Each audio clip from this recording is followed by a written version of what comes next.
శివలింగం అంటే కింద పానవట్టం అంతా అమ్మవారు, లింగం ఈశ్వరుడు.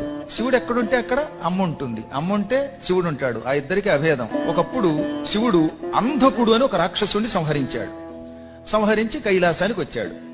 రాగానే మొత్తం అక్కడున్న ప్రమథ గణాలు, అమ్మవారి దగ్గర ఉన్న మాలిని వంటి గణాలు అందరూ కూడా శివుడికి మంగళహారతి పలికారు. పార్వతి చిరునవ్వు నవ్వుతూ శివుడి దగ్గరకు వచ్చి, ఏమండి ఈ జనమందరూ మీకు తెగ హారతి పడుతున్నారు, మీరు ఏమి చేశారండి అంది. అంధకుడనే ఒక భయంకర రాక్షసుడిని చీల్చి చెండాడాను అన్నాడు ఆయన. వాణ్ణి చంపే ముందు ఏం చేశారండి అన్నది ఆవిడ. ఓహో, వాణ్ణి కాలుతో తొక్కి చంపారు. ఏ కాలు? ఎడంకాలు. ఎడంకాలు ఎవరిదండి అంది ఆవిడ. అర్ధనారీశ్వరుడు కదా శివుడు, ఎడమకాలు ఎవరిది? అమ్మవారిది. ఎడంకాలుతో తొక్కి చంపారా, కాలు ఎవరిది అనగానే ఆయన ఒక క్షణం ఆగి చిరునవ్వు నవ్వి, ఎడంకాలు ఎవరిది? నీదే, నువ్వే కదా అన్నట్ట.